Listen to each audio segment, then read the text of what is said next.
Hello, everybody. Welcome to another episode of Ancient Mysteries Unearthed. I'm your host, Chris Noble. And today we're going to go up, up, up into the cosmos, get a not just a bird's eye view, we're going to get a galactic view of our history, of humanity's history, of our origins, and to really get it from this high up galactic perspective that is challenging to get access to this information, to get these perspectives, because there's just so much out there, not only on the web, but just people have experienced so many different things. What's true, what's not? Well, when we can get a galactic perspective on our history, it actually helps tie a lot of pieces together because, as we know, history is written by the victors, by those in power. And sometimes it's really hard to know what actually happened. And of course, if we don't know where we came from, how do we know where we're going? And this is so important, especially right now with where we are as a species. So with Debbie Solaris, she's actually an ET contactee. She's an interdimensional traveler, which I absolutely love. And she's a galactic historian. Obviously, that's what we'll be focusing on today. And after a fateful extraterrestrial contact experience a couple of years ago, Debbie awakened to her true star lineage and her higher calling. She experienced actually a couple of very intense out of body experiences, which I'm going to ask her about a bit more today, and how she saw herself in the interior of a huge Arcturian mothership. And she saw herself interacting and communicating with Arcturian and Pleiadian extraterrestrials. Absolutely incredible. And then through her ancestral connection with the Akashic Records. And for those of you who are, I'm sure, heard this term, we're also going to dive more into what are the Akashic Records and how they can really relate to us on a more human level today. So without further ado, welcome to the show. Debbie, how are you? Hey, thanks for having me on. It's been good to finally connect, and I guess we met through Neil Gar, so with Portal to Ascension. Neil's wonderful, so I figure anybody that's a friend of Neil's got to be wonderful too. So thank Uh, you. Thank you, Yeah, Debbie, and thank you, yeah, Neil. Thank you, Neil. He's a very yeah, good mutual friend of ours. You know, yeah. I was lucky enough to see Debbie do some of her talks on this galactic cruise just back in December of 2024, which was through Neil and Portal to Ascension. And anyone that's watching the show right now, listening to the show right now, if you really like what we're talking about, what we get into, all of Debbie's information is going to be available in the description below. You got to check out her stuff because when we she gets into the details, it just gets even more fascinating. And as we're going to show you today, our history is just incredible and not at all what you get in the history books, right, Debbie? No, not at all. No, no. Yeah, that's So only a little tiny smidgen of our we're we're, to, galactic history. we're Yeah, talking a fraction. We're talking like yeah, yeah. the Like 1% here. yeah, 1%. Yes, totally. Yeah. So, I mean, before we get into that, though, I would love to just hear a little bit more about this awakening that you had and what an incredible way to have this happen through a contact experience. Maybe if you want to just walk us through one of your first contact experiences, like what was that like for you? Yeah, sure. So just to give a backdrop of my story, I was somebody that was not interested in the paranormal, metaphysics, spirituality. I mean, I was raised Roman Catholic and, I've had a pretty, I would say, ordinary upbringing. I was part of a military family, so we traveled a lot. And I joined the military as well. I was in the U.S. Navy for 6 years, worked as a hospital corpsman slash preventive medicine tech, so I did that for a number of years and pretty much worked mostly in science, so I wasn't really a creative person per se or really interested in metaphysical topics, so I started getting introduced to it more through my now husband. So when we were dating, I noticed that he would read a lot of magazines and articles about UFOs and ETs, and even then I was kind of like, there's got to be an explanation. This can't be real, So I was a real skeptic, for a number of years, and then. I would have never imagined that I would be a person that would have that kind of experience, and a lot of times when you read about the ETs, there were always like the grays or the white, what they call the tall whites, or the typical ufology so not, kind of like the bad guys, so I had no interest, um, but I do think, just reading those articles and it was expanding my consciousness. So it was getting me, at least thinking beyond just, this reality. So back in 2012, um, I was sending, I don't know, I was thinking about, wow, there's a lot of changes. We're talking about the Mayan calendar and that we were going through this big election during that time. And it just seems like, the planet was going to hell in a handbasket. I mean, it was just, you know, I didn't like what I was seeing, just a lot of animal species were going extinct and, the black rhinoceros and, quite a few others. But so I was really worried. And so I always joked that I'm a spiritual worrier, not a spiritual warrior, so I was always worried about stuff. So one sleepless night, I sent a prayer out to the universe asking for divine assistance for planet Earth. And I sent it out to every extraterrestrial, it wasn't even extraterrestrial. I was just sending it out to any interdimensional being I could think of, like angels or Mother Mary or Jesus or ascended masters. I mean, I was just trying to think of beings that could help our planet. And then at the last minute, I included galactic brothers and sisters. I don't know why I even thought that, but it was just something that I threw in there at the last minute. Hey, we need help. We really need help on planet Earth.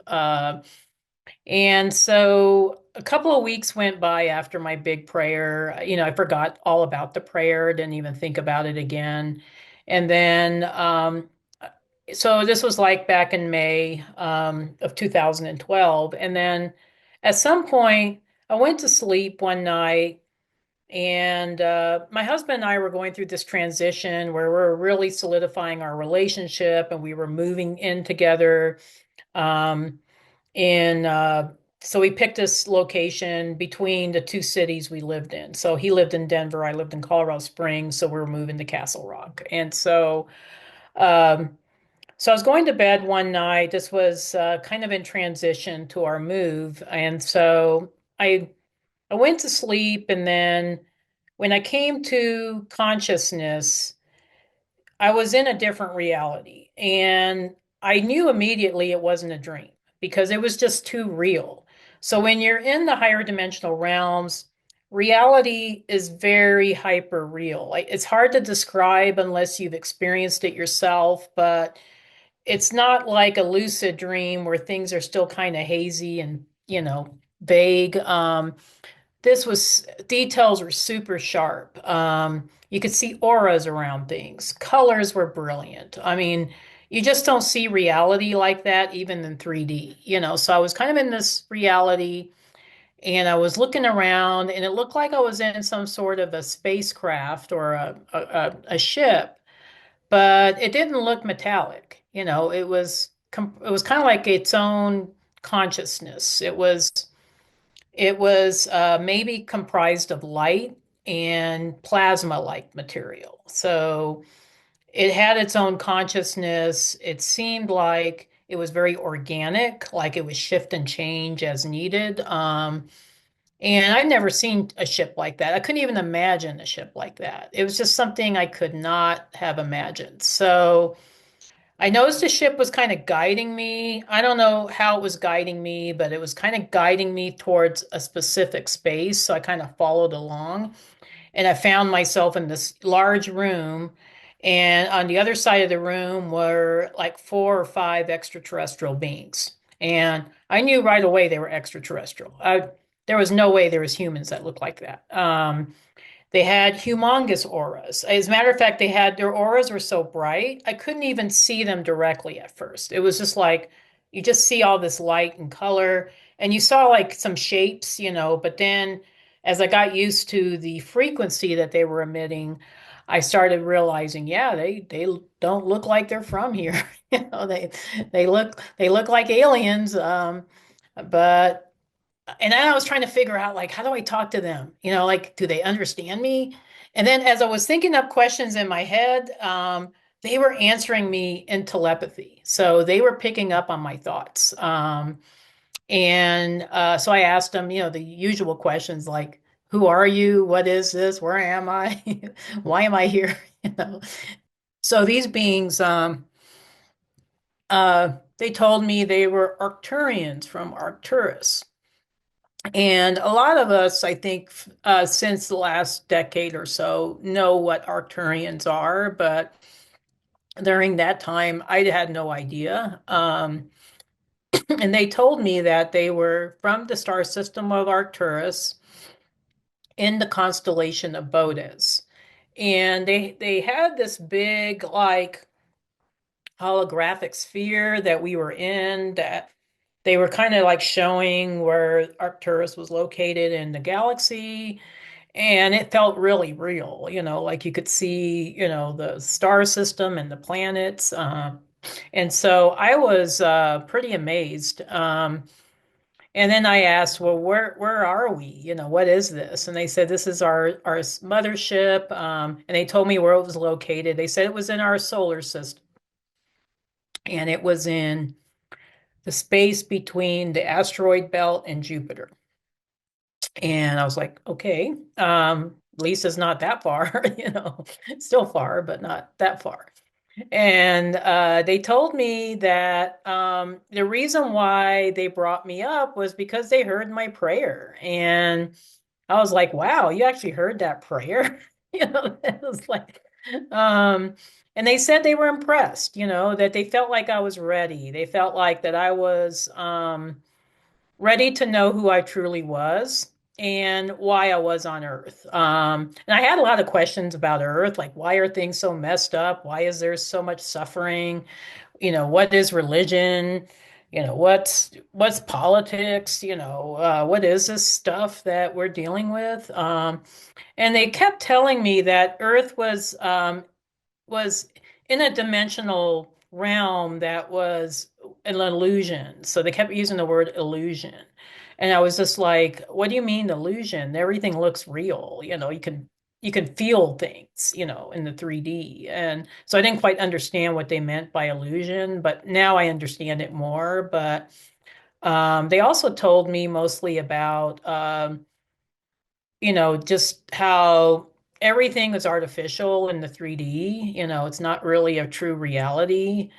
And after seeing what their reality looks like, I can kind of say, yeah, I think they're right. That's the real reality. It's like a hyper reality when you're in 4D or 5D or beyond, So I kind of at that point, um, I had spent a lot of time with the Arcturians. They answered all my questions. They even cracked a few jokes here and there, so they had a sense of humor, and they told me I was one of them, and they said I had chosen to be on a mission on planet Earth, but I forgotten my mission. And they said it's not your fault, the energies are dense, on 3D.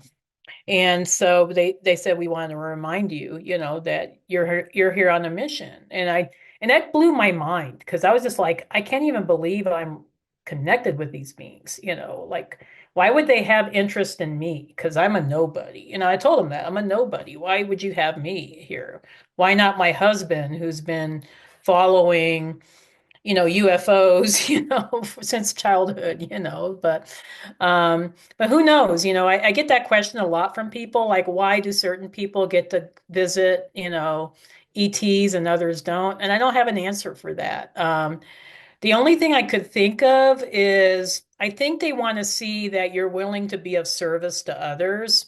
So before I went on board the ship, I had spent 6 years volunteering as part of an animal assisted therapy team. You can read about, my story with Piglet, my therapy animal, on my website. So just go into the about section and you'll see it there. If you're interested in that story, I won't get into it too much, but But I spent 6 years, every single moment I had free, I was volunteering, throughout the community, including Fort Carson, the soldiers at Fort Carson. We were part of the American Red Cross.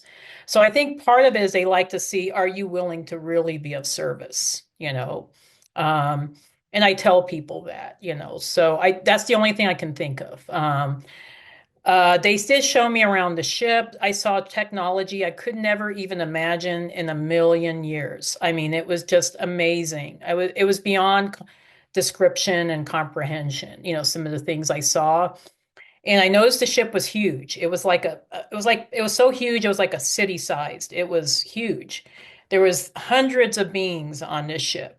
And not all of them were Arcturians. A lot of them were different species of beings, um, mostly humanoid. I would say most of them more or less had humanoid features, but you could tell they weren't from Earth, and they had some non-humanoid beings. They had some feline-looking beings, and they had some that looked amphibian. And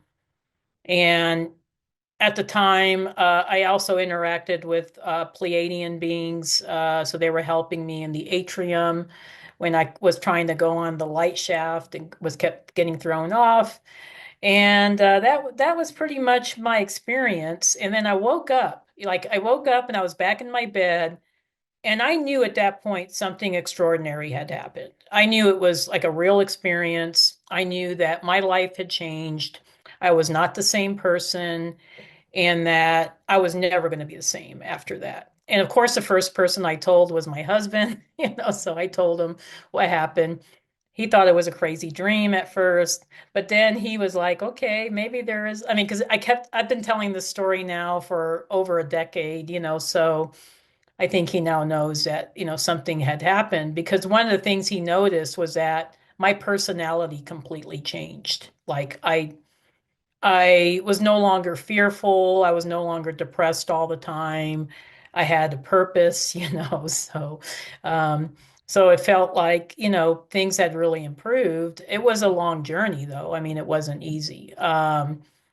So the way the Akashic Records play into all of this, I'll get into that, and then you can ask some more questions about galactic history. But Yeah, that'd uh, be great. Appreciate it. yeah, yeah. So I was getting downloads of information. Like after I had that experience, I had a number of very strange events that occurred, and I was seeing UFOs all the time, like all the time. I was having encounters with Pleiadian beings, just in real time, just like what's going on, I think you can read about one of those stories in my blog. I think it's still in the blog, but it was just a weird. And then I had interdimensional travels. I was remote viewing. I mean, it was like all of a sudden, like everything was turned on. And at first I thought I was going crazy because I was getting downloads of galactic information. Like all of a sudden, I knew all these star systems.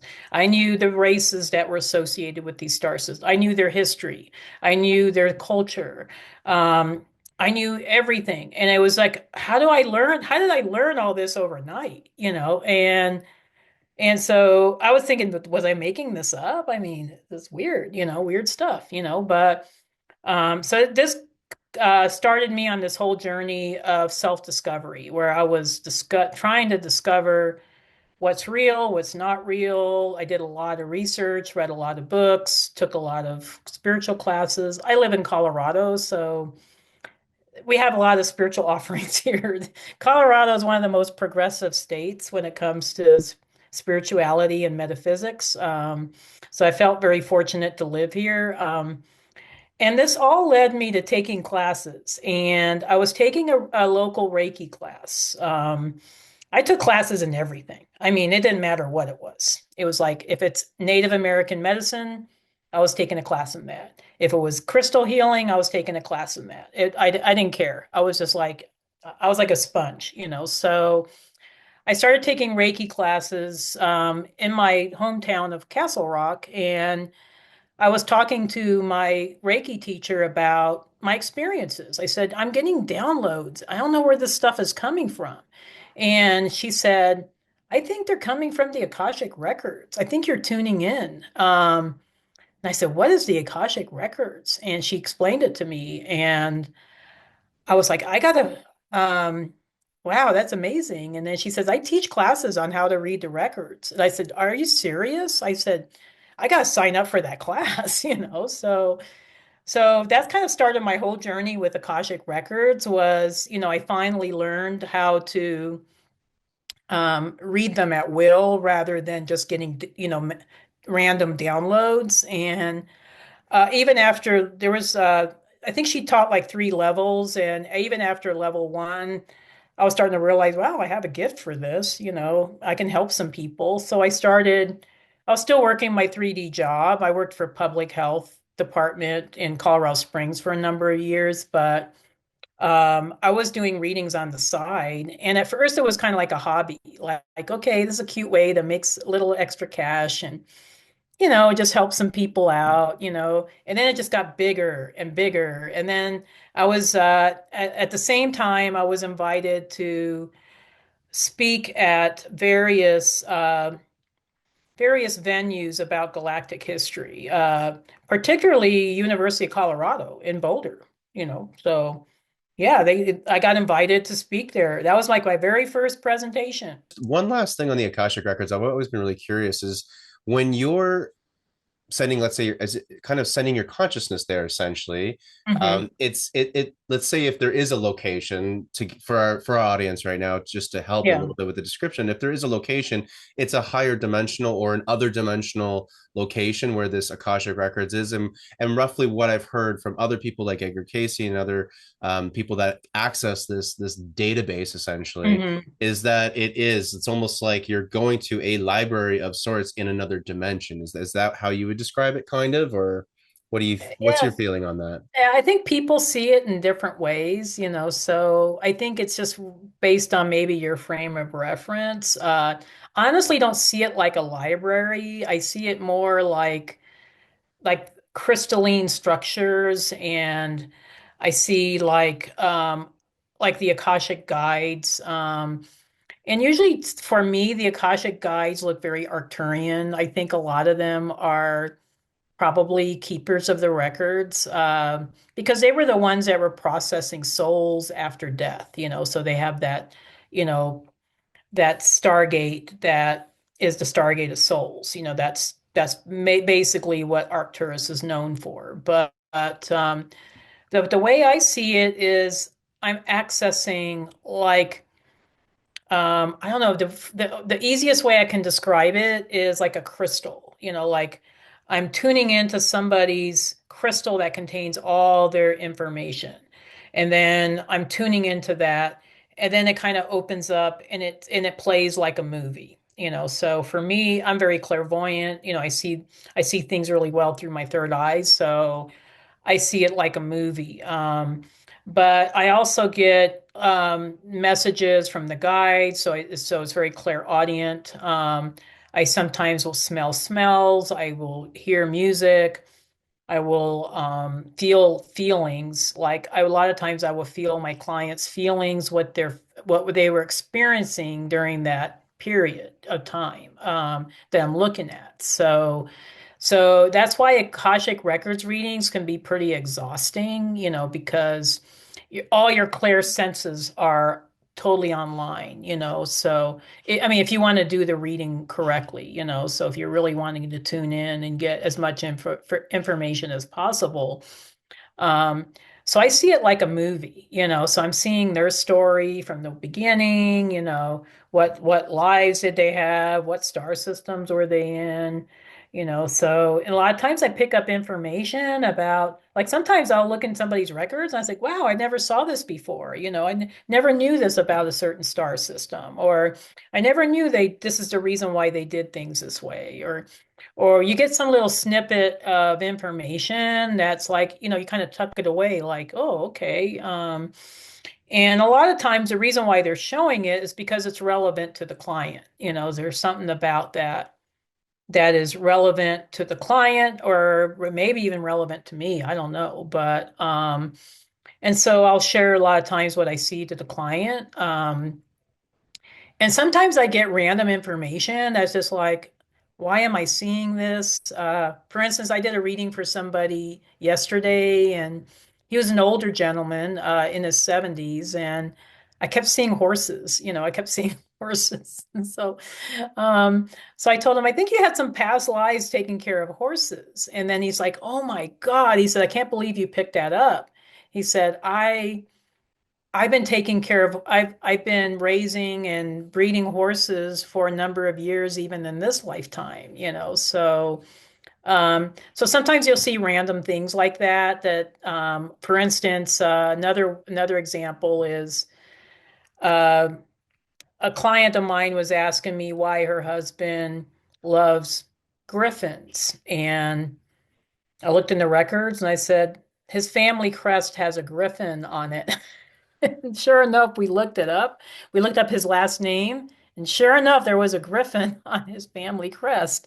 How I knew that, I would never have guessed that in a million years. But And uh, you just can't make that up, right? Like yeah, these are I the mean, yeah, it's things. just like you get like these sometimes these little tidbits of information that is really relevant, and that's what I think what makes reading the records a lot of fun a lot of times because maybe you don't think anything of it, but it might have great meaning for the client. So, Yeah, and that's fascinating, Debbie, because you're getting like the most incredible movie experience. You're getting all the senses. You're getting it sounds just a very like holistic perspective on all this history on these other lifetimes. And now knowing that you've got this incredible database now to work with and all of your experience with this now, what this is one of the big questions I'm always asking here is when did then, from your perspective, right, with all this, when did humans come onto the scene? And which might sound like a simple question. We both know it's probably pretty complex, right? And what is, from your perspective, like we still struggle to this day to know what our origins even are. And hmm. from your perspective, when did humans come into being? And I know from a more, I guess, higher perspective standpoint, how did we get to where we are today? So each universe has its turn going through this separation from source. So the separation from source, we're separating from source, which is this singularity, this oneness, and we're moving away from that into separation. And so part of the separation process is delving into the physical realm. So the more separated we become, the more physical we become. So it's our universe's turn to go through this process. And my understanding from what I've seen in the records was that originally physicality was supposed to occur in the Andromeda Galaxy. So the Andromeda Galaxy was supposed to be set up to have this physical experience, but it was so high vibrational, it couldn't sustain it. So the Andromeda Galaxy Soul Group, which were like etheric light beings, so these were co-creator beings, they decided that, we're going to create another galaxy. We'll create one that's like our galaxy, but is denser, has more lower dimensions. So they created the Milky Way. And so the Milky Way actually separated from the Andromeda Galaxy. And actually, this is a scientific fact because I was reading an article, and several articles have said this, where these are scientific articles that say that as we speak, the Milky Way gets closer and closer to the Andromeda Galaxy every year. I mean, obviously, it's the Andromeda Galaxy is 200 light years away. I mean, we're inching closer to it. So we're not going to converge with them for a while, maybe like 3 million years or a billion years from now. But eventually we are converging back. So this is part of that whole cycle. But getting back to what I was talking about, um, so these Andromeda Galaxy beings because they were so devoted to their project, decided we're going to accompany this new galaxy. And so they created the Antares Stargate, which is the portal between Andromeda Galaxy and the Milky Way. So that's the number one, that's the first portal. Second portal is Arcturus, which we already talked about. That's the Stargate of Souls. So the whole purpose was to create this separation, this process of separation. And so these Andromeda galaxy beings and formed galactic councils in the what we call the galactic center or galactic sun, which is actually the space between Scorpio and Sagittarius. It's actually at 28 degrees Sagittarius. So that's considered to be galactic center. And so there was galactic councils that were developed that were creating oversouls. So there was oversouls that were assigned to different parts of the galaxy. And the biggest oversoul was the Lyra Vega oversoul group. That's what I call it anyway. It probably has a different name, but I call it that. So these were the beings that were going to start physical reality in the Lyra system because Lyra had the conditions most inhabitable for physical reality.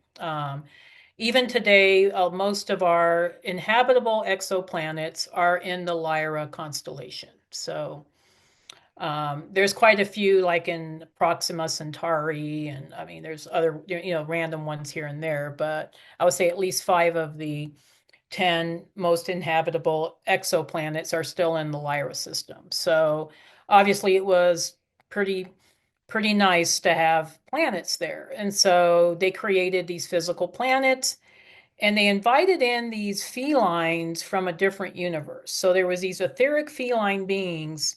So a lot of people have heard of feline, beings, associated with Lyra, but they were actually not originally from Lyra. These beings were originally from a different universe, but they were in etheric form, but they were creating physical versions of themselves, on Lyra. So they were creating kind of humanoid looking lion beings or feline beings.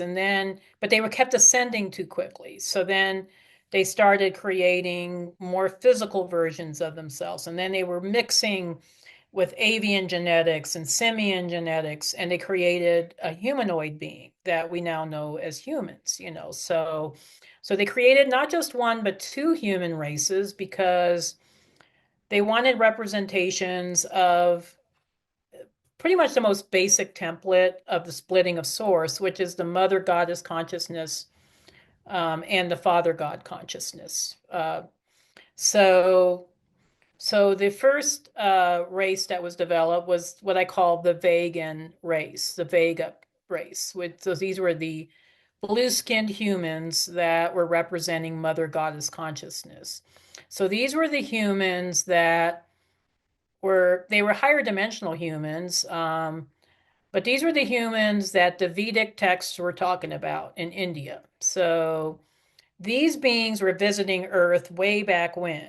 And so when the the East Indians were talking about blue-skinned beings that were coming out of these Vimanas, they were talking about Vega people. Okay. I mean, they kind of look like Avatar, the people in Avatar, That's like, right. yeah, really tall, blue skin, very Hmm. beautiful beings, lived in beautiful paradise planets.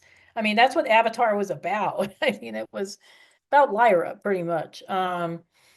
And then they created kind of a father god version of humans, which were more the Caucasian looking people. So they looked pretty Nordic. They had lighter skin, lighter hair, very tall. Maybe not as tall as the Vegans, but they were still pretty tall. And these were the giants that people were talking about that were, visiting Earth way back when. So people were talking about these giants, that were visiting. So these beings, had pretty advanced technology, because they were visiting Earth way back when. And they lived in beautiful paradise planets. Their planets were plentiful. It had, abundant resources, just I mean, I always think of, the planet on the Avatar movie, Pangea. That's what it was like. It was beautiful. It was just beyond comprehension, beautiful. And so they were living in peace and unity consciousness for thousands of years on these planets. Until one day, there was some draconian being. So Draco, if you look on a star map, I have one right here on my wall. Um, can't see it, but it's there. But if you look at a star map, so here's Galactic Center, here's Aquila, which is the Eagle constellation, and then you got Cygnus over here, and then Lyra's over here, and then you got Draco. Okay, so Draco was right next door.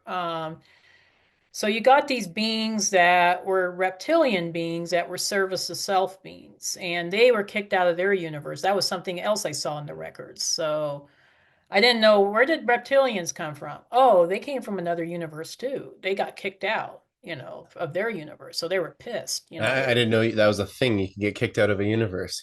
Yeah, they got kicked out by some avian beings that they were in a big war with in that other universe. So I think the avian beings got fed up and just decided we're going to use our advanced technology and oust these beings Yeah. into another universe. Wow. So we inherited somebody else's problem children, I guess. It seems like we have, yes. Yeah. So those beings were unhappy because they used to live in beautiful planets, in their old universe. And then in Draco, the planets were barren. They didn't have much resources, so they were looking at Lyra and they were like, wow, those planets are pretty nice. We need to conquer that system, and use all their resources. So my understanding of the story of between, of the whole Lyran Draconian Wars, is that, and some people have different versions of the story, but this is just what I saw in the records, is that the Draconians always intended on deceiving the Lyrans, because that's their MO. So they saw these beings that they had some technology, but not quite as advanced as theirs, um, and they were, just very open-hearted beings, kind of naive maybe, and they just thought, oh yeah, we can fool these guys easy. So they reached out to them saying, hey, we just noticed, we're your next door neighbors. I mean, I'm just kind of paraphrasing here, but we noticed you guys have a lot of resources on your planets. And maybe we can help each other out. Like, hey, we got great technology and you guys got great resources. Let's do a trade. So they talked the Lyrans into letting them access their planets, and they started using that opportunity to see how can we attack these beings, like what's their weak areas. And they had a lot of weak areas, so they ambushed the Lyrans, unaware, so the Lyrans thought, oh yeah, these are our new friends, and no. So this is the first big betrayal, so I actually think, the Bible, the whole story of Adam and Eve, I think that was more an allegorical story about, the fall of man, the fall of paradise, so, with the snake representing Draco, um, and I don't know, maybe Adam and Eve were representative of the white Lyrans and the blue Vegan people. I don't know, but I always kind of saw it more as an allegory. But um, so so they brutally attacked Lyra. I mean, Avalon and Avion were the two planets that were hit the most because they were the biggest, Hmm. and they figured if they took out those planets, everything else would fall, and pretty much that's what happened. And these beings were decimated. I mean, they say 50 million Lyrans lost their lives during the wars. Complete planets were annihilated. I mean, some people say three. I saw five that were annihilated. And the beings that survived, barely survived. I mean, they were hightailing it out of there, including some of the Vega ships were hightailing it out of there. So Lissa Royale Holt, her book, The Prism of Lyra, kind of corroborates with my story quite a bit. So I think she's onto something, and I was onto something because I kind of compare and contrast. And I thought, she talks about a lot of the same stuff I'm seeing.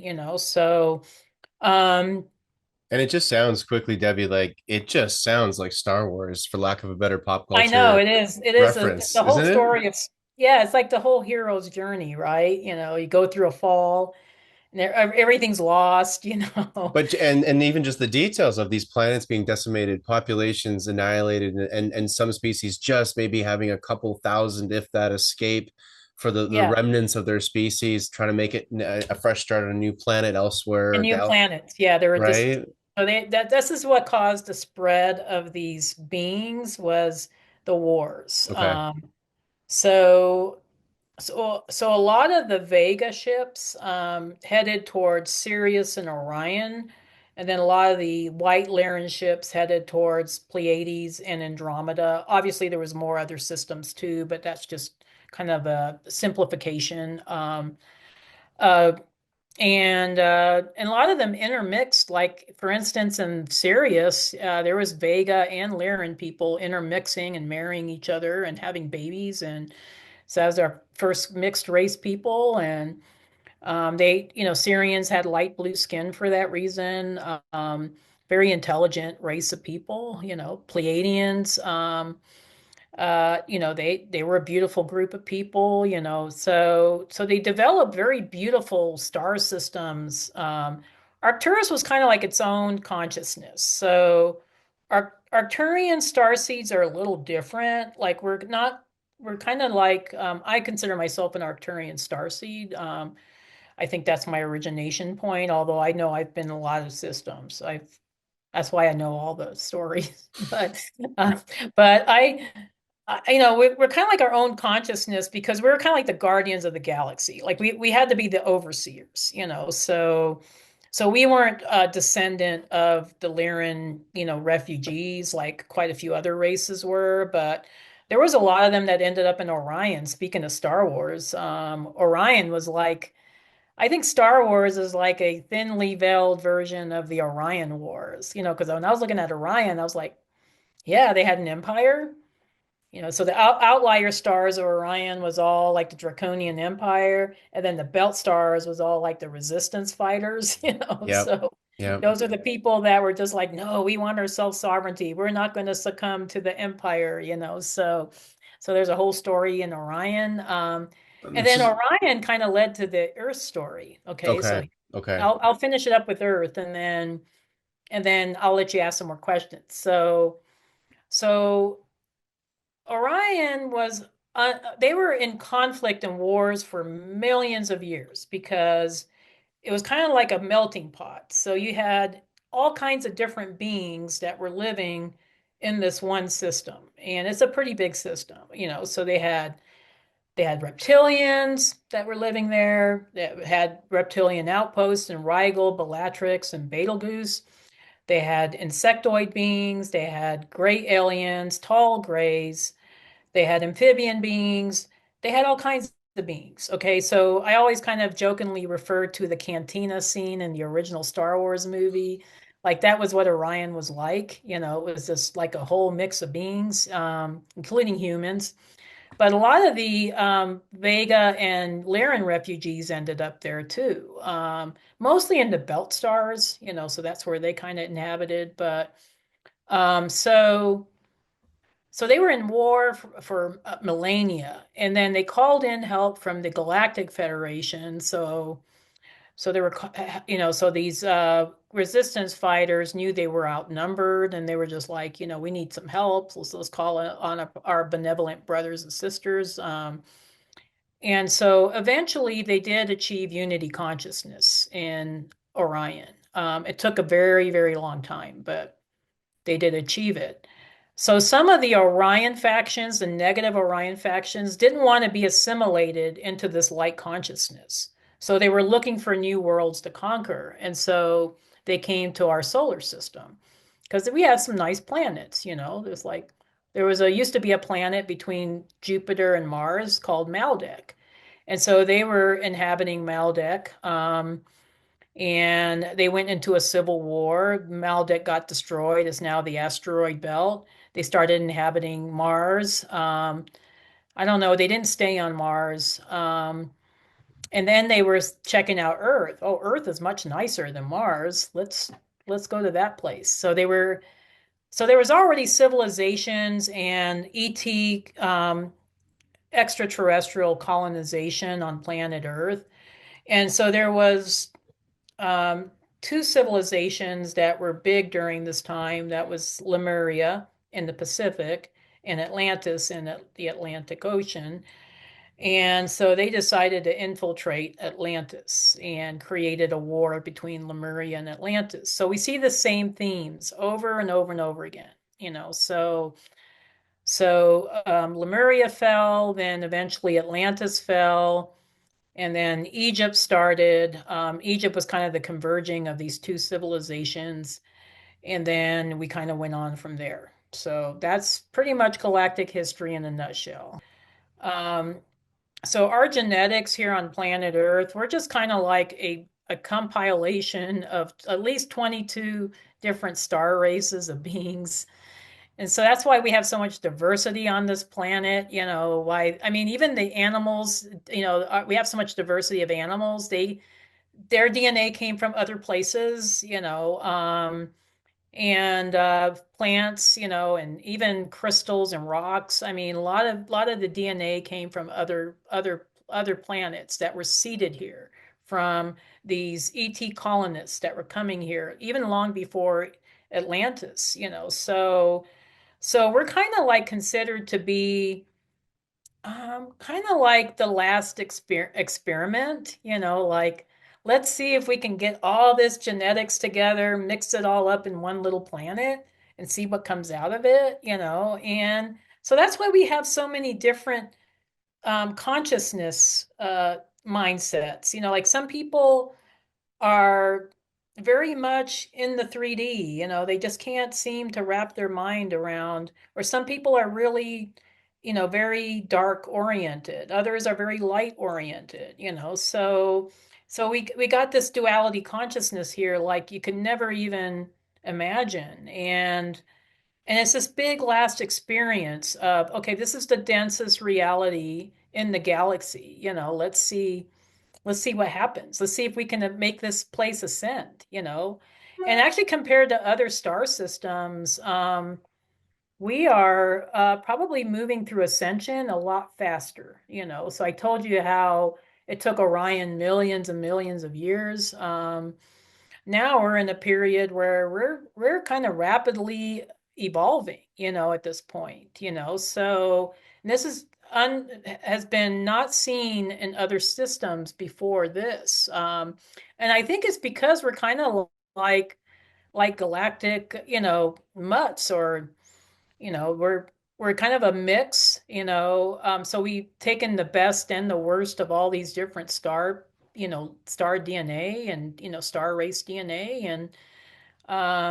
and I honestly think we're gonna see ascension happen in our lifetime, where it's currently happening now.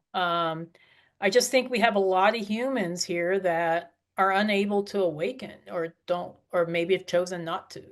So and there's Well, still kind of this play out of the dark cabal. I mean, this is a whole other conversation, but the powers to be that want to hang on to the power. So these are the descendants of the negative Orion factions I was telling you about. right. Anunnaki and And the I was going to ask, is that like the kind of, are we seeing the remnants? I like to say now it's the powers that were, because I hmm really feel like, it is shifting so much. I think we can just see all that energy around us, right? But yeah. with the powers that were those the draconian that came over to planet Earth, and then hmm as you've explained, and as our audience has kind of now got the pattern, what do the hmm draconians do? They deceive, right? hmm Illusion, which is what we've been hmm dealing with for how many thousands of years, essentially on this planet. And do you think that they came to planet Earth? That's how we sort of came to be the version we are today. Um, But do you think the Draconians are really like one of the major influences? I know we're mutts, right? We've got a lot of DNA of a lot of different Mhm. species. Would you say though they're maybe the most recent ones that have really been on this planet? Oh yeah, yeah, I Yeah, would say. manipulating, working with, Yeah, and against. yeah, they and their descendants, so a lot of these people that are in royal families or in politics, they're Hmm, all from the same lineage, they're all related to each other. I mean, right. there a lot of them are shapeshifters. I mean, it's I've seen some shapeshifting. It's just, yeah, it's pretty bizarre, but Hmm. that's a whole other conversation. But yeah, yeah, they're trying to hang on to their power. I mean, they're just hanging on at this point. I think they know that they're losing, because there's too many of people awakening. There's too many people asking questions. People aren't not willing to accept the status quo anymore. But I think they're just hanging on to power, so they have control over the media, they have control over information.